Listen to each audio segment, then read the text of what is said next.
എല്ലാവർക്കും സലു കിച്ചണിലേക്ക് സ്വാഗതം. അപ്പം ഞാൻ ഇതാ ഒരു ബൗളിലേക്ക് 2 മുട്ട പൊട്ടിച്ചൊഴിച്ചു കൊടുക്കുകയാണ്. കുറേ നാൾ കൊണ്ട് ഞാൻ ഉണ്ടാക്കണം എന്ന് വിചാരിച്ചിരിക്കുന്ന ഒരു ഐറ്റം ഉണ്ടാക്കാൻ വേണ്ടിയിട്ടാണ് കേട്ടോ. അപ്പോൾ ഈ മുട്ട നമ്മൾ എടുക്കുന്നതിന് മുൻപ് ഫ്രിഡ്ജിലാണ് ഇരിക്കുന്നതെങ്കിൽ അരമണിക്കൂർ മുമ്പ് പുറത്തെടുത്ത് വെച്ചിട്ട് വേണം എടുക്കാനേ. 1 ടേബിൾ സ്പൂൺ പഞ്ചസാരയും ഞാനിവിടെ പാകത്തിനുള്ള ഉപ്പ് 1 ടീസ്പൂൺ ഉപ്പാണ് ഇട്ടിരിക്കുന്നത്. പിന്നെ 1/2 ടീസ്പൂൺ ബേക്കിംഗ് സോഡയാണ് കേട്ടോ, നമ്മുടെ സോഡാപ്പൊടിയില്ലേ അത്.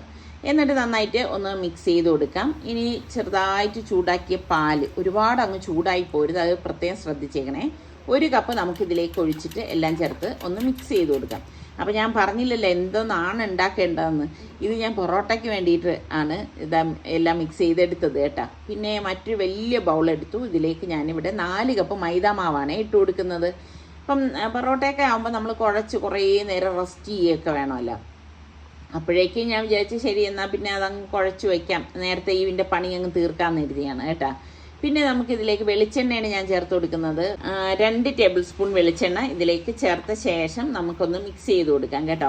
അപ്പോൾ പൊറോട്ട തന്നെ ഒരുപാട് രീതിയിൽ ഉണ്ടാക്കുന്നുണ്ട്. ഇപ്പം നമ്മൾ വെളിയിൽ നിന്നൊക്കെ വാങ്ങിക്കുന്ന പൊറോട്ട എടുക്കുമ്പം അവർ വളരെ ഫാസ്റ്റായിട്ടാണ് ഓരോന്നും ചെയ്യുന്നത് അല്ലേ. അപ്പം ഞാൻ എളുപ്പത്തിന് വേണ്ടിയിട്ട് എൻ്റെ കൈക്ക് ഭയങ്കര ഒരു സ്ട്രെയിൻ കൊടുക്കാതിരിക്കാൻ വേണ്ടിയിട്ടാണ് ഞാൻ നമ്മളുടെ എഗ് ബീറ്റർ എടുത്തിട്ട് അതിൽ വെച്ചിട്ടാണ് ഞാൻ ഒന്ന് മിക്സ് ചെയ്യുന്നത്.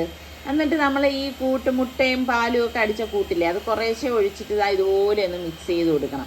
അപ്പോൾ എല്ലാം ഒന്ന് യോജിച്ച് വരത്തക്ക രീതിയിൽ നമുക്കൊന്ന് മിക്സ് ചെയ്ത് കൊടുക്കാം. അപ്പോൾ നമ്മൾ വീട്ടിലൊക്കെ ആയതുകൊണ്ടാണ് ഇങ്ങനെയൊക്കെ ചെയ്യണത്. പിന്നെ വീട്ടിൽ തന്നെ നല്ല രീതിക്ക് പൊറോട്ട ഉണ്ടാക്കുന്നവരൊക്കെ ഉണ്ട് കേട്ടോ. അപ്പോൾ എൻ്റെ കൈക്ക് അത്രയും ബലം കൊടുക്കാൻ വയ്യാത്തത് കൊണ്ട് ഞാൻ കാണിക്കുന്ന ഒരു കുരുത്തക്കേടാണ് ഈ കാണുന്നത് കേട്ടോ. അപ്പോൾ എന്നിട്ട് നമുക്ക് ഒന്ന് ഒതുക്കിയിട്ട് വീണ്ടും ഇതുപോലെ ബാക്കിയിരിക്കുന്നത് നമുക്ക് ഒഴിച്ചിട്ട് വേണം ഇത് കുഴച്ചെടുക്കാൻ വേണ്ടിയിട്ട് കേട്ടോ. ഇപ്പം നമ്മൾ ചിലപ്പം വിചാരിക്കുമ്പോൾ എന്തിനും നമ്മൾ ഇത്രയും കിടന്ന് കഷ്ടപ്പെടുന്നു, വെളിയിൽ പോയാലും പൊറോട്ട കിട്ടത്തില്ലേ എന്നൊക്കെ തോന്നും. എന്നാലും ചിലപ്പോൾ നമുക്കിങ്ങനെ ഉണ്ടാക്കണം എന്ന് തോന്നിക്കഴിഞ്ഞാൽ പിന്നെ അതിൽ നിന്ന് പിന്മാറരുത്. നമുക്ക് എന്താണോ തോന്നുന്നത് അത് നമ്മളങ്ങ് ചെയ്യുക, അത്ര തന്നെ. അപ്പം നമ്മൾ എല്ലാം ശുഭാപ്തി വിശ്വാസത്തോടു കൂടി ഇറങ്ങി പുറപ്പെടണം ഏതൊരു കാര്യം ചെയ്യാനാണെങ്കിലും. പൊറോട്ട എന്ന് പറയുമ്പം ഏറെക്കുറെ പേർക്ക് തന്നെ കുറച്ച് ടഫായിട്ടുള്ള ഒരു സംഭവമാണ് അല്ലേ. അപ്പോൾ എനിക്ക് കുറച്ചുകൂടി പാല് അതിൽ മിക്സ് ചെയ്ത് പോരാ എന്ന് തോന്നിയത് കൊണ്ട് ഞാൻ ഇവിടെ 1/2 കപ്പ് ചെറിയ ചൂടുള്ള വെള്ളം തന്നെയാണ് എടുത്തിരിക്കുന്നത്. അതും കൂടി ഒഴിച്ചിട്ട് ഇതുപോലെ കുഴച്ചെടുക്കാം കേട്ടോ. പിന്നെ ഞാൻ പറഞ്ഞില്ലേ ഇത് തന്നെ പൊറോട്ട തന്നെ ഒരുപാട് രീതിയിൽ ഉണ്ടാക്കണതുണ്ട്. അപ്പം ഇത് ഈ ഒരു രീതിയിൽ ഞാൻ തയ്യാറാക്കി എടുക്കുന്നതേ ഉള്ളൂ കേട്ടോ. അപ്പോൾ ഈ മാവെല്ലാം ചേർത്തിട്ട് നല്ലതുപോലെ നമുക്ക് ഇതുപോലെ ഒന്ന് കുഴച്ചെടുക്കണം. അപ്പോൾ ഈ ഒരു പരുവം ഇത്രയും മതിയാവും. അതായത് ഒരുപാട് അങ്ങ് ചപ്പാത്തിക്ക് കുഴയ്ക്കുന്നത് പോലെ അല്ല നമ്മളിതിന് കുഴച്ചെടുക്കുന്നത് കേട്ടോ. എന്നിട്ട് ബ്ലേഡിൽ നിന്ന് എല്ലാം ഊരി വരത്തക്ക രീതി നമുക്ക് കാണാം, ബ്ലേഡിൽ ഒട്ടിപ്പിടിച്ചിരിക്കത്തില്ല, ആ ഒരു പരുവത്തിലാണ് എടുക്കുന്നത്. പിന്നെ കയ്യിൽ കുറച്ച് ഞാൻ എണ്ണ തടവിയിട്ടാണ് ഇതൊന്ന് കൈകൊണ്ടും കൂടി ഒന്ന് കുഴച്ച് കൊടുക്കുക. അപ്പോൾ ഇതിലിട്ട് തന്നെ നമ്മളൊന്ന് മിക്സ് ചെയ്തെടുത്തത് കൊണ്ട് വളരെ എളുപ്പമാണ്. ഇപ്പം ഇതിങ്ങനെ ഇതുപോലെ ഒന്ന് കുഴച്ചെടുക്കുക. അപ്പോൾ ആ മാവിൻ്റെ ടെക്സ്ചർ നിങ്ങൾക്ക് കാണുമ്പോൾ തന്നെ മനസ്സിലാവുമല്ലോ. അപ്പോൾ ഈ ഒരു പരുവമാണ്. അപ്പോൾ ഇനിയിപ്പം അത് റെസ്റ്റ് ചെയ്യാനായിട്ട് വെക്കാം. പൊറോട്ട എന്ന് പറയുന്നത് കുഴയ്ക്കാനൊന്നും വലിയൊരു സംഭവം അല്ല, പക്ഷെ അത് റെസ്റ്റിംഗ് ടൈമാണ് അതിന് കൂടുതലുള്ളത്. അപ്പോൾ റെസ്റ്റ് ചെയ്യാൻ വെക്കുന്ന ബൗളിലേക്ക് ഞാൻ കുറച്ച് ഓയിൽ ഇതുപോലെ ഒന്ന് തടവിയിട്ടുണ്ട് കേട്ടോ. ഞാൻ വെളിച്ചെണ്ണ തന്നെയാണ് തടവി കൊടുത്തത്. എന്നിട്ട് നമുക്ക് ഈ മാവ് റെസ്റ്റ് ചെയ്യാനായിട്ട് വെച്ചിട്ട് നമുക്കിനിയിപ്പം ഒരു നനഞ്ഞ തുണിയില്ലേ, അപ്പം അതിന് മീതെ ഞാൻ കുറച്ച് എണ്ണയൊന്ന് തടവിയിട്ടുണ്ട്. പിന്നെ നമുക്ക് നനഞ്ഞ തുണി നന്നായിട്ട് ഒന്ന് പിഴിഞ്ഞെടുത്തിട്ട് വേണം നമ്മൾ ഇതൊന്ന് കവർ ചെയ്ത് വയ്ക്കാനുള്ളത് കേട്ടോ. അപ്പം ഞാനിവിടെ തുണി നല്ലൊരു വൃത്തിയുള്ള തുണി നനച്ച് പിഴിഞ്ഞെടുത്തിട്ടുണ്ട്. അതിനി അവിടെ ഇരുന്നൊന്ന് റെസ്റ്റ് ആകട്ടെ കേട്ടോ. ആ സമയം കൊണ്ട് നമുക്ക് പൊറോട്ടയ്ക്ക് വേണ്ട കറി ഒന്ന് റെഡിയാക്കി എടുക്കാം കേട്ടോ. അപ്പം ഞാൻ ഒരു പാത്രത്തിലേക്ക് കുറച്ചധികം വെള്ളം തിളപ്പിക്കാനായിട്ട് വെച്ചിട്ടുണ്ടായിരുന്നു കേട്ടോ. അത് വെട്ടി തിളയ്ക്കുമ്പോഴേക്ക് ഒരു ടേബിൾ സ്പൂണോളം ഉപ്പും 1 ടീസ്പൂൺ മഞ്ഞൾപ്പൊടിയും കൂടി ഇട്ട് കൊടുക്കുകയാണ്. എന്നിട്ട് ഞാൻ ഇവിടെ കോളിഫ്ലവർ കട്ട് ചെയ്തെടുത്ത് വെച്ചിട്ടുണ്ടായിരുന്നു. നന്നായിട്ടൊന്ന് വാഷ് ചെയ്ത ശേഷം കട്ട് ചെയ്ത് വെച്ചത്. ആ കോളിഫ്ലവർ നമുക്കിത് ഇതിലേക്ക് ഇട്ട് കൊടുക്കാം. അതോടൊപ്പം തന്നെ ഞാൻ ഫ്രീസറിൽ നിന്ന് എടുത്ത ഗ്രീൻ പീസാണ് കേട്ടോ, അതും കൂടി ഇട്ട് കൊടുക്കുന്നുണ്ട്. അത് ജസ്റ്റ് ഒന്ന് ഈ വെള്ളത്തിൽ കിടന്നൊന്ന് ചൂടായാൽ മതി, ഓവറായിട്ട് വെന്ത് വേണ്ട ആവശ്യമില്ലേ. ആ ഒരു പരുവാകുമ്പോഴേക്ക് നമുക്ക് ഇതൊരു സ്ട്രെയിനറിലേക്ക് മാറ്റാം കേട്ടോ. ഇതുപോലെ ഒന്ന് മാറ്റി കൊടുക്കണം കേട്ടോ. അപ്പോൾ ഇത്രയേ ഉള്ളൂ സംഭവം. അപ്പോൾ ഇത്ര മാത്രം ഇത് റെഡിയായി കിട്ടിയാൽ മതി. അപ്പോൾ എല്ലാം നമുക്ക് പെട്ടെന്ന് ചെയ്തെടുക്കാൻ പറ്റുന്ന രീതിയിലാണ് ഞാൻ റെഡിയാക്കി എടുക്കുന്നത്. എന്നാൽ നമ്മളിതൊക്കെ കഴിക്കുമ്പോൾ നല്ല ഒരു ക്രഞ്ചിനെസ് ഫീൽ ചെയ്യാൻ വേണം. അപ്പം ഞാനൊരു കടായി അടുപ്പത്തേക്ക് വെച്ചു. ഇതിലേക്ക് ഞാൻ ഓയിൽ ഒഴിച്ചു കൊടുത്തു. പിന്നെ നമുക്ക് ഉലുവയും വറ്റൽമുളകും പിന്നെ പട്ട, ഗ്രാമ്പു, ഏലക്ക, ജീരകം ഇത്രയും കൂടി ഇതിലേക്ക് ഇട്ട് കൊടുക്കുകയാണേ. പിന്നെ നമുക്ക് വെളുത്തുള്ളി, ഇഞ്ചി, പച്ചമുളക് അതെല്ലാം ഓരോ ടേബിൾ സ്പൂൺ വീതം എടുത്തിട്ടുണ്ട് കേട്ടോ. എന്നിട്ട് നമുക്കൊന്ന് മൂപ്പിച്ചു കൊടുക്കാം. അപ്പോൾ ഇതൊരു ഈ പറഞ്ഞ മാതിരി സ്പെഷ്യൽ മസാലക്കൂട്ടിലുള്ള ഒരു കറിയാണ് കേട്ടോ. പിന്നെ ഞാനിവിടെ 2 സവാള സ്ലൈസ് ചെയ്ത് വെച്ചിട്ടുണ്ടായിരുന്നു. അപ്പോൾ ആ സവാളയും കൂടി ഇട്ടിട്ട് നമുക്കൊന്ന് വഴറ്റി കൊടുക്കാം കേട്ടോ. അപ്പോൾ ഇത് പെട്ടെന്ന് വഴന്ന് വരാൻ വേണ്ടിയിട്ട് നമുക്ക് ഇനി ഒന്ന് വഴറ്റി കൊടുത്ത ശേഷം ഒന്ന് മൂടി വെച്ച് കൊടുക്കണം കേട്ടോ. അപ്പം എപ്പോഴും നമുക്ക് പൊറോട്ടയുടെ കൂടി ഇറച്ചിയും അല്ലെങ്കിൽ വേറെന്തെങ്കിലും കറികൾ കഴിക്കുന്നതിനും ഈ കോളിഫ്ലവറൊക്കെ നല്ലൊരു കോമ്പിനേഷനാണ് കേട്ടോ. എന്നിട്ട് ഇതുപോലെ ഒന്ന് ഇളക്കി കൊടുക്കാം. ഇടയ്ക്ക് അടപ്പ് മാറ്റിയിട്ട് നമ്മൾ ഇതൊന്ന് ഇളക്കി വേണം വഴറ്റിയെടുക്കാനുള്ളത് കേട്ടോ. അപ്പോൾ ഇത് വഴണ്ട് വന്നിട്ടുണ്ട്. ഇനി നമുക്ക് ഇതിലേക്ക് പൊടികൾ ചേർത്ത് കൊടുക്കാം. 1 ടീസ്പൂൺ മഞ്ഞൾപ്പൊടി, 1 ടീസ്പൂൺ ഗരം മസാല പൊടി, 1 ടേബിൾ സ്പൂൺ കാശ്മീരി ചില്ലി പൗഡറും, 1 ടേബിൾ സ്പൂൺ മല്ലിപ്പൊടി, 1 ടീസ്പൂൺ കുരുമുളക് പൊടിയും പാകത്തിനുള്ള ഉപ്പും പിന്നെ കസൂരി മേത്തി നമ്മൾ ഇതിലേക്ക് ചേർത്ത് കൊടുക്കും. അത് ഞാനിവിടെ 1 ടേബിൾ സ്പൂൺ ചേർത്തിട്ടുണ്ട്. എല്ലാം ചേർത്ത് നല്ലതുപോലെ ഒന്ന് വഴറ്റി കൊടുക്കാം. കരിഞ്ഞു പോകാതിരിക്കാൻ പ്രത്യേകം ശ്രദ്ധിച്ചേക്കണേ. ഇനി നമുക്കിതിലേക്ക് ഞാനൊരു തക്കാളി ചേർത്ത് കൊടുക്കാണ്. തക്കാളിയും ചേർത്ത് നല്ലതുപോലെ ഇളക്കിയ ശേഷം നമുക്ക് ഇനിയിപ്പോൾ ഇതൊന്ന് വെന്ത് കിട്ടാൻ വേണ്ടിയിട്ട് ഞാൻ വീണ്ടും ഒന്ന് മൂടി വെച്ച് കൊടുക്കാണ് കേട്ടോ. ഇത് കരിഞ്ഞു പോരുതേ. അപ്പോൾ അതിന് മുൻപ് ഞാൻ കുറച്ച് വെള്ളം ഇതിലേക്കൊന്ന് ഒഴിച്ചിട്ടാണ് ഇതൊന്ന് മൂടി വെച്ച് കൊടുക്കാൻ പോണത് കേട്ടോ.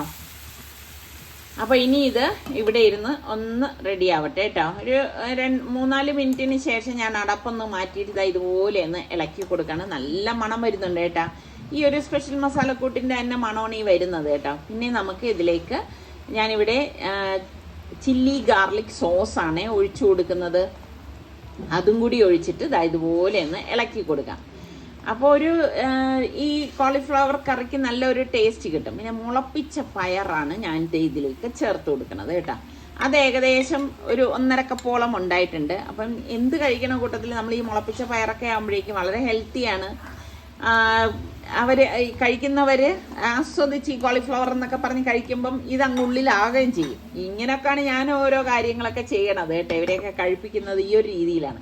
പിന്നെ നമ്മൾ ഈ ഡ്രെയിൻ ചെയ്ത് വെച്ചിരിക്കുന്ന കോളിഫ്ലവറും ഗ്രീൻ പീസും കൂടി ഇതിലേക്ക് ഇട്ടിട്ട് എല്ലാം ചേർത്ത് നമുക്കൊന്ന് വഴറ്റി കൊടുക്കാം. അപ്പോൾ ഇത്രയേ ഉള്ളൂ കേട്ടോ. എളുപ്പമാണ് നമുക്കിത് റെഡിയാക്കി എടുക്കാനായിട്ട്. കാരണം ഓൾറെഡി നമ്മൾ കോളിഫ്ലവർ ബോയിൽ ചെയ്ത് എടുത്തതല്ലേ. ഇതുപോലെ ഒന്ന് ഇളക്കിയ ശേഷം നമുക്ക് പാകത്തിനുള്ള തിളച്ച വെള്ളം വേണം നമ്മൾ ഇതിലേക്ക് ഒഴിച്ചു കൊടുക്കാൻ. അല്ലാതെ നമ്മൾ പച്ചവെള്ളം ഒഴിക്കരുത്. ആ കറി പിന്നെ ഒരു ടേസ്റ്റും ഉണ്ടാകത്തില്ല കേട്ടോ. 2 ഒഴിച്ചിട്ട് കറി വയ്ക്കുമ്പോഴും വ്യത്യസ്തത ഉണ്ട്. അതുകൊണ്ടാണ് ഈ പറയുന്നത് കേട്ടോ. എന്നിട്ട് ഇതുപോലെ നമ്മൾ ആ തിളച്ച വെള്ളം കൂടി ഒഴിച്ചതല്ലേ. അപ്പം നല്ല ഒരു തിള വരുന്നുണ്ട്. ഈ സമയത്തേക്ക് ഞാൻ തേങ്ങാപ്പാൽ 1 കപ്പ് എടുത്തിട്ടുണ്ട്. അപ്പോൾ ആ തേങ്ങാപ്പാലും കൂടി ഇതിലേക്ക് ഒഴിച്ചു കൊടുക്കാനേ. ഒഴിച്ചു കൊടുത്ത ശേഷം ഇതുപോലെ ഒന്ന് ഇളക്കി കൊടുക്കാം കേട്ടോ. അപ്പോൾ ആ കറിയുടെ ആ ടെക്സ്ചർ തന്നെ മാറിയത് കണ്ടോ. അപ്പോൾ ഇനി നിങ്ങൾക്ക് കറി ഒന്ന് കുറുകി വരണം എന്ന് തോന്നുകയാണെങ്കിൽ നിങ്ങളതൊന്ന് കുറുകി എടുത്താൽ മതി. പിന്നെ ഞാൻ കുറച്ച് മല്ലിയിലയും കൂടി ഇട്ടെടുക്കുകയാണ് കേട്ടോ. അപ്പോൾ ഇത്രയേ ഉള്ളൂ, നമ്മളുടെ കറി റെഡിയായി കേട്ടോ. അപ്പോൾ ഞാൻ ഇങ്ങനെ ജോലി ചെയ്തുകൊണ്ടിരിക്കുന്നതിൻ്റെ ഇടയിൽ എനിക്ക് ഫോൺ വന്നിട്ടുണ്ടായിരുന്നു കേട്ടോ. ഞാൻ ഒരു വേസ്റ്റ് ബർണർ ഞാൻ ഓർഡർ ആക്കിയിട്ടുണ്ടായിരുന്നു കേട്ടോ. അപ്പോൾ അവർ നാളെയാണ് വരും എന്ന് പറഞ്ഞിരുന്നത്. പക്ഷേ അവർ വിളിച്ചപ്പോൾ അവർ പറഞ്ഞ് ഇന്ന് കൊണ്ടുവരാം. കാരണം അവർക്ക് ട്രിവാൻഡ്രത്ത് വേറെ എവിടെയോ കൂടി ഡെലിവറി ഉണ്ടായിരുന്നു എന്ന് പറഞ്ഞു. അപ്പോൾ ആ കൂട്ടത്തിൽ ഇതും കൊണ്ടുവന്നു എന്ന് പറഞ്ഞു. അപ്പം എന്തായാലും എൻ്റെ മനസ്സിലേക്ക് ഓടി എന്താണെന്നറിയാമോ, ഞാൻ ആഗ്രഹിച്ച് കുഴച്ച് വെച്ചൊരു സംഭവം അവിടെ ഇരിപ്പുണ്ടല്ലോ, പൊറോട്ടയ്ക്കടത്. അപ്പം ഇതിനിപ്പം അത് ഇന്ന് ഇപ്പം നടക്കുമെന്ന് തോന്നുന്നില്ല. എന്തായാലും ഇൻഷാല്ല നാളെ ഉണ്ടാക്കുമ്പോൾ ഞാൻ അത് കാണിച്ചു തരാം കേട്ടോ. അപ്പം ഇതാ സംഭവം അവർ ഇറക്കണം. അത്യാവശ്യം നല്ല വെയിറ്റ് ഉണ്ട് കേട്ടോ. കണ്ടോ, നല്ല വെയിറ്റ്. അദ്ദേഹം തൂക്കുമ്പോൾ തന്നെ അത് നമുക്ക് മനസ്സിലാവും. എന്തുകൊണ്ടെന്ന് രസമേ, ഇതിനകത്ത് സൈഡില് ഫയർ ബ്രിക്സ് ഉണ്ട്. ഇതിന്റെ അകത്ത് ചൂട് വെടിയിൽ അടിക്കാതിരിക്കാൻ വേണ്ടി. അപ്പൊ ആ ബ്രിക്സ് ഒക്കെ കൊണ്ട് എല്ലാം ഇൻസ്റ്റാൾ ചെയ്തല്ലേ വരുന്നത്. അതാണ് ഭയങ്കര വെയിറ്റ്. പ്രശ്നം അതല്ല, ഈ 3ാമത്തെ നിലയിൽ കൊണ്ടുപോകണ കാര്യം ഓർക്കുമ്പോഴാണ് കഷ്ടം. 3ാമത്തെ നിലയില്ല, അതിന്റെ മുകളിലെ. അതെ, അപ്പൊ അതുകൊണ്ട് അറിയത്തില്ല. പക്ഷെ ഇവര് 3 പേരുടെ ഉള്ളതും ഉണ്ട്. അതെ, അത്യാവശ്യം സത്യം പറഞ്ഞാൽ ഇവരിങ്ങനെ വെയിറ്റ് എടുത്ത് മേളിലേക്ക് പോകുമ്പോ തന്നെ കേട്ടോ എനിക്കാണെങ്കിൽ ഭയങ്കര വിഷമമാണ് കേട്ടോ. വേറെ ആരെങ്കിലും ഇതുപോലെയൊക്കെ ചെയ്യുന്നത് കാണുമ്പോഴേ എനിക്ക് വിഷമമാണ്. നല്ല വെയിറ്റ് അല്ലേ. സന്തോഷമായില്ലേ, കുറെ കാലം കൊണ്ട് പറയുന്നതാണ് ഈ കാര്യം. ഈ കൊച്ചിന്റെ പ്രത്യേകിച്ച് വേസ്റ്റിന്റെ അല്ല, കൊച്ചിന്റെ ഈ പാമ്പേഴ്സ് വന്ന മുതലാണ് ഈ പ്രശ്നം വന്നു തുടങ്ങിയത്. ഇപ്പൊ എല്ലാവർക്കും കുട്ടികളുള്ളവർക്കെല്ലാം ഈ പ്രശ്നമാണ് ഇപ്പം. കുട്ടികളുള്ളവര് മാത്രമല്ല, ഇപ്പൊ പ്രായമായ ആൾക്കാരുള്ള വീടുകളിലും ഇതൊരു പ്രശ്നം തന്നെയാണ്. ഇപ്പൊ അങ്ങനെയൊക്കെ ഉള്ള ഒരു സംഭവങ്ങളൊക്കെ ഉണ്ടല്ലോ. കോർപ്പറേഷൻ എടുക്കുന്നത് ഇതെടുക്കത്തില്ല, പാമ്പേഴ്സും കാര്യങ്ങളൊന്നും എടുക്കത്തില്ല. അപ്പൊ അതും വലിയ പ്രശ്നമാണ്. എന്തായാലും എന്റെ പ്രശ്നത്തിന് ഞാനൊരു പരിഹാരം കണ്ടതാണ് ഇത് കേട്ടോ. ഏതായാലും പറ്റിയ ഒരു സ്ഥലം കണ്ടുപിടിച്ച കോർണറിലാണ് സമയം പറ്റിയ സ്ഥലം അല്ലേ? അല്ല, ഇത് എന്ന് വെച്ചാല് കണ്ട അത്യാവശ്യം നല്ല നമുക്ക് ഒതുങ്ങിയിരിക്കുന്ന ഒരിതാണ്. എന്നാല് നല്ല ഇത് തന്നെ ഒരുപാട് ടൈപ്പിലൊക്കെ ആൾക്കാർ ഇറക്കുന്നുണ്ട് കേട്ടോ. പക്ഷെ നമ്മൾ വെക്കുമ്പോ എപ്പോഴും നല്ലത് തന്നെ ചെയ്യണമല്ല. അതെ, അതിന്റെ കൂട്ടത്തില് ഇതിന്റെ പൊക്കോടിലുണ്ടല്ലോ, 10 അടി പൊക്കമുള്ളതാണ്. അപ്പൊ നമ്മളെ ഓൾറെഡി 3 നില, അതിന്റെ ടെറസ്, പിന്നെ അതിന്റെ മുകളിൽ 10 അടിയും കൂടെ ആയപ്പോഴത്തേക്ക് നല്ല ഹൈറ്റ് ആണ് കേട്ടോ. എനിക്ക് തോന്നുന്നു നമ്മളെ പോലെയുള്ള ആൾക്കാർക്കൊക്കെ ഒത്തിരി നല്ലതാണ്. പിന്നെ എനിക്ക് ഇവരിത് ഫിക്സ് ചെയ്യുമ്പോൾ തന്നെ തോന്നിയൊരു കാര്യം എന്തെന്നറിയാവോ, ഇപ്പൊ നമ്മളെ ഒരു ഏരിയ അല്ലെങ്കിൽ ഒരു നഗർ ഉണ്ട്, അവരിൽ ഹെവി ഇതുണ്ടെന്നാണ് പറഞ്ഞത്. കമേഴ്ഷ്യൽ ടൈപ്പ് ഒരു 30 കിലോ 20 കിലോ 50 കിലോ 1000 കിലോ വരെ ഉണ്ടെന്ന് പറയുന്ന കേട്ട്. അപ്പൊ എനിക്ക് തോന്നുന്നൊരു അസോസിയേഷൻകാരെല്ലാം വിചാരിക്കുവാണെങ്കിൽ ഇതുപോലെ ഒന്ന് വലുതൊന്നും ഒരു കോമൺ സ്ഥലത്ത് വെക്കുവാണെങ്കിൽ എല്ലാവർക്കും ഉപകാരപ്രദമാവും. പിന്നെ അതിൽ നിന്ന് കിട്ടുന്ന ചാരം ഉണ്ടല്ലോ, ചാമ്പല്, അത് ചെടികൾക്ക് നമുക്ക് വളമായിട്ടിടാം. അങ്ങനെ ഒരുപാട് കാര്യങ്ങളുണ്ട്. പക്ഷെ ഞാൻ എപ്പോഴും ചിന്തിക്കും കേട്ടോ, ഇങ്ങനെയൊക്കെയുള്ള സംഭവങ്ങൾ നല്ല നല്ല കാര്യങ്ങളൊക്കെ ഉള്ളപ്പോഴേക്കും നമ്മളുടെ ഈ പറഞ്ഞമായി അസോസിയേഷൻ ആയാലും മറ്റെന്തെങ്കിലും ഇതുപോലെയുള്ള സംഘടനക്കാർക്ക് ഇതുപോലെയൊക്കെ ബാക്കിയുള്ളവരുടെ നിന്ന് പിരിവെടുത്താൽ മതി അല്ലേ?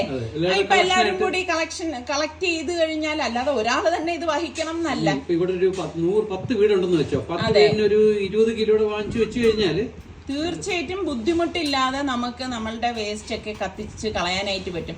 ഇതെനിക്ക് ഭയങ്കര ബുദ്ധിമുട്ട് തോന്നിയ ഒരു സംഭവമാണ് കേട്ടോ. അങ്ങനെയാണ് ഞാൻ ഒരുപാട് സെർച്ച് ചെയ്ത ശേഷമാണ് ഞാൻ ഇതിലേക്ക് എത്തിയത്. ഞാൻ എപ്പോഴും നിങ്ങളുടെ അടുത്ത് പറയത്തില്ലേ, നമ്മൾ വെക്കുമ്പോൾ നല്ലൊരു കാര്യത്തിന് ചെയ്യണമല്ലോ. അപ്പോൾ അതാ കത്തിക്കാനായിട്ട് പോവേണേ, പേപ്പർ അകത്തേക്ക് വെച്ചു, പാമ്പേഴ്സ് ഫാബിമോളതാ കൊണ്ടുവന്നിട്ടു.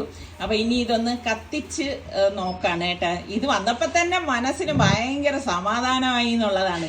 നിങ്ങളൊന്ന് ആലോചിച്ച് നോക്കിയ, വീട്ടിൽ നമ്മൾ ഇതുപോലുള്ള വേസ്റ്റ് ഒക്കെ വെച്ചിരിക്കുമ്പോൾ ഉള്ള ആ ഒരു ബുദ്ധിമുട്ട് എന്താണെന്ന്. ഇപ്പൊ ഫുഡ് വേസ്റ്റ് ഒക്കെ ഈ പറഞ്ഞ മാതിരി നമുക്ക് വളമായിട്ടോ അങ്ങനെയൊക്കെ ചെയ്യാനായിട്ട് പറ്റും. ഇങ്ങനെയൊക്കെ ഉള്ളത് നമ്മൾ എന്ത് ചെയ്യും, പ്ലാസ്റ്റിക്കിൻ്റെത് ഇവിടെ കോർപ്പറേഷൻ്റെ ആൾ വരുന്നുണ്ട്, അവർ കൊണ്ടുപോവാണ് ചെയ്യുന്നത്. അപ്പോൾ അതാ കത്തിച്ച് അകത്തേക്ക് അങ്ങ് ഇടാണ് കേട്ടാ. ഇനി ഇതങ്ങ് ലോക്ക് ചെയ്ത് കഴിഞ്ഞാൽ സംഭവം അവിടെ ഇരുന്ന് അങ്ങ് കത്തിക്കോളും. കൊള്ളാല്ലേ? എന്തായാലും വേസ്റ്റ് ഫില്ല് ചെയ്യാം. ആദ്യം ഉണങ്ങിയ വേസ്റ്റ് ഇടാം. ഉണങ്ങിയ വേസ്റ്റ് ഇട്ടതിന് ശേഷം നമുക്ക് ഡയപ്പർ പോലുള്ള സാധനങ്ങൾ ഇടാം. എന്നിട്ട് ഇഞ്ഞ് ഉണങ്ങിയിട്ട് അങ്ങനെ ഇട്ട് വെച്ചേക്കാം. പിന്നെ ആ ഡോറ് ക്ലോസ് ചെയ്തിട്ട് ഇവിടെ നിന്ന് തീ കൊടുക്കാം. പിന്നെ ഒരു കാരണവശാലും പൈപ്പിൽ തുടരുത്. ഡയറക്റ്റ് ഹീറ്റ് അടിക്കുന്ന ഏരിയ ആയതുകൊണ്ട് ഫുള്ള് നല്ല ഹീറ്റ് ആയിരിക്കും. ഇവിടെ ഒന്നും ഹീറ്റ് ഉടനെ വരില്ല, ഒരു 1 hour ശേഷം വരുള്ളൂ. കാരണം അകത്ത് റിഫ്രാക്റ്റീവ് ക്ലീനിങ് ഉണ്ട്, ഹീറ്റ് പുറത്തേക്ക് വരില്ല. പിന്നെ ഇത് കമ്മീഷനിങ് ഡോറാണ്. നമുക്ക് നെക്സ്റ്റ് ഡേ ചാരം ഈ ഗ്രില്ലിൽ തങ്ങിയിരിക്കുകയാണെങ്കിൽ ഇത് തുറന്നിട്ടൊന്ന് ഇളക്കി കൊടുക്കാം. പിന്നെ 2 ദിവസം കൂടുമ്പോൾ ഈ ചാരം വലിക്കുക, ട്രേ വലിച്ച് ഇത് നേരെ വലിച്ചു കഴിഞ്ഞാൽ ചാരം നേരെ താഴേക്ക് വീഴും. അപ്പോൾ നമ്മൾ ഇട്ട ഡയപ്പർ ഇത് കത്തിക്കൊണ്ടിരിക്കാം. ഈ നോക്കി സമയം അടിപൊളി അല്ലേ? പക്ഷെ ഇത് ഈ ക്വാണ്ടിറ്റി അനുസരിച്ച്, നമ്മൾ ഇടുന്ന വേസ്റ്റിന്റെ ക്വാണ്ടിറ്റി അനുസരിച്ച് കുറച്ച് സമയം എടുക്കും. പക്ഷെ സംഭവം കംപ്ലീറ്റ് കത്തിത്തീരും എന്നുള്ളതാണ്. ചാരം പ്രോപ്പർ ആയിട്ട് വലിക്കണം, അല്ലെങ്കിൽ എന്ന് വെച്ചാൽ എയർ കിട്ടാതെ ബ്ലോക്ക് ആവും. ഓരോ ദിവസവും ഇത് കഴിയുമ്പോൾ അടുപ്പ് കത്തിക്കുമ്പോൾ പിറ്റേന്ന് കത്തിക്കും. ഇതിൽ യൂസ് ചെയ്തിരിക്കുന്ന മെറ്റീരിയൽ എന്ന് പറഞ്ഞാൽ ഔട്ടർ മെറ്റൽ പാർട്സ് വന്നിട്ട് സ്റ്റെയിൻലെസ് സ്റ്റീലിന്റെ 304 ആണ്, റസ്റ്റ് എടുക്കാത്ത മെറ്റീരിയൽ ആണ്. ഇൻസൈഡ് വന്നിട്ട് റിഫ്രാക്ടറി മെറ്റീരിയൽ എന്ന് പറയും, IS8 ഫയർ ബ്രിക്സ് ആണ്. ഒരു 1750 ഡിഗ്രി വിറ്റ് സ്റ്റാൻഡ് ചെയ്യുന്ന ബ്രിക്കാണ് ഈ ഒരു ഏരിയയിൽ നമ്മൾ ലൈനിങ് ചെയ്തേക്കുന്നത്. ഇവിടെ ആണെങ്കിൽ ബ്രിക്കിന് പകരം റിഫ്രാക്ടറി സിമെന്റ് എന്ന് പറയും, കാസ്റ്റബിൾ ഫയർ ബ്രിക് സൂപ്പർ. അതാണെങ്കിൽ 1450 ഡിഗ്രി വിറ്റ് സ്റ്റാൻഡ് ചെയ്യുന്നതാണ്. നമുക്ക് പിന്നെ വരുന്നതെന്ന് വെച്ചാൽ നമ്മൾ ഡോർസ് എല്ലാം ആംഗ്ലറിലാണ് ചെയ്തിരിക്കുന്നത്. ഒരു കാരണവശാലും ഹീറ്റ് അടിച്ച്, കാരണം SS ആയതുകൊണ്ട് ഹീറ്റ് അടിച്ച് എക്സ്പാൻഷൻ വരും. അപ്പൊ അത് വരാതിരിക്കാനായിട്ട് 304 ആണ്. എല്ലാം 304 നമ്മൾ ചെയ്യുന്നത്. നെറ്റ് ബോൾട്ട് അടക്കം 304 ചെയ്യുന്നത്. പിന്നെ കത്തിച്ച് നേരെ ആഷായിട്ട് ഇവിടെ വരുന്നു. നമ്മൾ ഈ ട്രേ വലിച്ചു കഴിഞ്ഞാൽ ചാരം നേരെ താഴേക്ക് ഇടും. അപ്പോൾ കത്തിച്ചതിന്റെ ഒരു 3% ചാരം ഉണ്ടാവുള്ളൂ. നമ്മളിപ്പോ ഒരു 10 കിലോ കത്തിച്ച് കഴിഞ്ഞാൽ ഒരു 300 ഗ്രാം ചാരം അത്രയൊക്കെ ഉണ്ടാവുള്ളൂ. അപ്പൊ ഇത് മഴ നനഞ്ഞാലൊന്നും ഒരു കുഴപ്പമില്ല. 304 ആണ്, ഒരു കാരണവശാലും തുരുമ്പിടിക്കില്ല. പിന്നെ അതുപോലെ ഇപ്പൊ അകത്ത് നമ്മൾ നല്ല രീതിയിൽ ഫയർ നടക്കുന്നുണ്ട്. പക്ഷെ ഇവിടെ ഞാൻ ടച്ച് ചെയ്തേക്കാണ്, അതേസമയം പൈപ്പിൽ തൊടാൻ പറ്റില്ല, കാരണം വേറെ പ്രൊട്ടക്ഷൻ ഇല്ല. ഒരു 1 hour ഒക്കെ ആയാലാണ് ഹീറ്റിൽ പുറത്തോട്ട് ട്രാൻസ്ഫർ തീ ആവും. കത്തിക്കൊണ്ടിരിക്കുകയാണ്. പക്ഷെ പിന്നെ നമുക്ക് ഇപ്പൊ നിങ്ങളുടെ ഇതിപ്പോ 10 കിലോയുടേതാണ്. അതെ. ഇനിയുള്ളത് 5 കിലോ മുതൽ സ്റ്റാർട്ടിംഗ് ഉണ്ട്. 5, 10, 15 ഇതാണ് വീട്ടിലേക്ക് കൊടുക്കുന്നത്. പിന്നെ കൊമേഴ്ഷ്യൽ 20 കിലോ മുതൽ 1000 കിലോ വരെ നമ്മൾ ചെയ്യുന്നുണ്ട്. ഇൻഡസ്ട്രി എനിക്ക് തോന്നുന്നു ഇപ്പൊ നമ്മളെ പോലുള്ള ഒരു വീട്ടിലൊക്കെ ആണെങ്കിൽ ഇതിന്റെ ആവശ്യം 10 മതി. 10 ആണ് ഏറ്റവും കൂടുതൽ വീടുകളിലേക്ക് മൂവ് ആയിട്ടുള്ളത്. കാരണം അത്യാവശ്യം ഇപ്പോൾ ഡയപ്പർ ആണെങ്കിലും ഒരു 4 to 6 ഡയപ്പർ ഒക്കെ പെർ ഡേ വന്ന ആൾക്കാർക്ക് ഇതാണ് നമ്മൾ സജസ്റ്റ് എല്ലായിടത്തും ആലുവ ബേസ്ഡ് അല്ലേ? ഇല്ല, നമ്മൾ ഓൾ കേരള ഫ്രീ ഡെലിവറി ആണ്. Every weekly 1 day Trivandrum supply ഉണ്ട്. പിന്നെ വൺസ് നമ്മള് കാലിക്കറ്റ് ഏരിയയിലേക്ക് ഡെലിവറി. പിന്നെ ഈ ഇതിപ്പോ നമ്മൾ ഉപയോഗിച്ചു കഴിഞ്ഞു കഴിഞ്ഞാല് പിന്നെ ചാരം വാരിയിട്ട് അടുത്ത അതെ അതെ നമ്മളൊരു നമ്മൾ അടുപ്പ് കത്തിക്കുന്നത് അതേ ക്ലോസ്ഡ് ആണ്. ഹീറ്റ് ട്രാൻസ്ഫർ ആവാതെ ഉള്ള ഹീറ്റിനെ അത് തന്നെ മെയിൻറ്റെയിൻ ചെയ്ത് വെറ്റ് കണ്ടന്റിനെ നമ്മൾ ഡ്രൈ ആക്കി ബേൺ ചെയ്യിക്കുന്നു.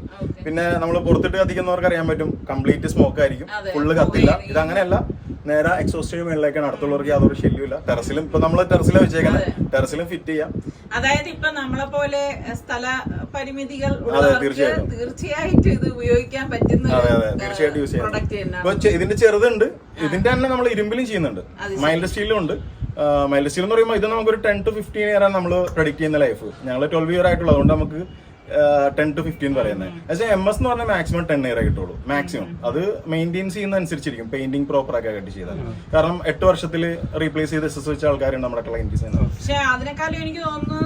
സ്റ്റെയിൻലെസ് സ്റ്റീൽ നല്ലത്. കാരണം വെച്ചാൽ ഞങ്ങൾക്കായാലും മെയിൻറ്റെയിൻസിന് വിളികൾ വരാറില്ല. MS അതല്ല, MS എവറി ഇയർ മെയിൻറ്റെയിൻസ് വരും. എന്തായാലും എനിക്ക് ഈ എക്കോസ്റ്റാർ കൊണ്ടുവച്ചിരിക്കുന്ന ഈ ഒരു പ്രൊഡക്റ്റ് ഭയങ്കര ഇഷ്ടപ്പെട്ടു കേട്ടോ. കാരണം എന്ന് പറഞ്ഞാൽ വളരെ ക്യൂട്ടാണ്, നമ്മൾക്ക് അധിക സ്ഥലമൊന്നും നഷ്ടപ്പെടുന്നില്ല. പിന്നെയുള്ള സംഭവം ഇപ്പൊ കത്തിച്ചിട്ട് കുറച്ചു നേരം ആയിട്ടുണ്ട് കേട്ടോ, എന്നിട്ടും ടച്ച് ചെയ്യുന്നുണ്ട്, പ്രശ്നമൊന്നുമില്ല. പക്ഷെ പുള്ളിക്കാരൻ പറഞ്ഞു വെച്ചാൽ പൈപ്പിൽ തൊടരുതെന്നാണ് പറഞ്ഞത്, പൈപ്പിൽ അതിന്റെ ഹീറ്റ് വരും. അപ്പം എന്തായാലും ഞാൻ ഉപയോഗിച്ച ശേഷം വരും വീഡിയോകളിൽ നമുക്ക് ഇത് ഉപയോഗിച്ചിട്ട് എങ്ങനെയുണ്ട് എന്നുള്ളത് റിവ്യൂ ഞാൻ എന്തായാലും ഉറപ്പായിട്ട് പറയും കേട്ടോ.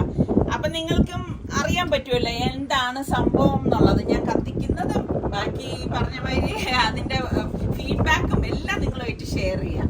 അപ്പം ഇതിന്റെ ഡീറ്റെയിൽസ് ഞാൻ പിന്നീട് കമന്റ് ആയിട്ടോ ഡിസ്ക്രിപ്ഷൻ ബോക്സിലോ കൊടുത്തേക്കാം.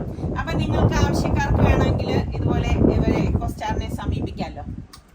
അപ്പൊ ഇന്നിപ്പോ 3 പാമ്പേഴ്സും കുറച്ച് വേസ്റ്റ് ഉണ്ടായിരുന്നുള്ളേ. ഇനിയിപ്പോ ഞാൻ എന്തായാലും ഇൻഷാല്ലാ ഉപയോഗിക്കുന്ന അനുസരിച്ച് നിങ്ങൾക്ക് ഞാൻ ഇതിന്റെ ഫീഡ്ബാക്കും കൂടി പറഞ്ഞു തരാം കേട്ടോ. അപ്പം എന്തായാലും ഒത്തിരി സന്തോഷമായി ഇത് വെച്ചപ്പോൾ തന്നെ. അപ്പം ഇതൊക്കെയാണ് നമ്മളുടെ ഇന്നത്തെ വിശേഷങ്ങൾ എന്ന് പറയുന്നത്. പൊറോട്ട ഞാൻ മറന്നിട്ടില്ല, പൊറോട്ട ഞാൻ ഉടൻ തന്നെ പോസ്റ്റ് ചെയ്യുന്നതായിരിക്കും കേട്ടോ. ഇവിടെ എന്നാ ഞാൻ പറഞ്ഞില്ലേ നല്ല കാറ്റാണ്. അപ്പം ഇതിനും ഒരു പരിഹാരമായി, ഇതുള്ളത് കൊണ്ട് നമുക്ക് അടച്ചു വെച്ചിട്ട് തീയിടാമല്ലോ. അപ്പോൾ ഇനി നമുക്ക് നമ്മളുടെ ചാനൽ കണ്ടുകൊണ്ടിരിക്കുന്നവരിൽ സബ്സ്ക്രൈബ് ചെയ്യാതെ കാണുന്ന ആരെങ്കിലും ഒക്കെ ഉണ്ടെങ്കിൽ സബ്സ്ക്രൈബ് ചെയ്യാൻ മറക്കരുതേ. അടുത്ത നല്ല റെസിപ്പി വ്ളോഗായിട്ടൊക്കെ കാണുന്നത് വരെ എല്ലാവർക്കും ബൈ.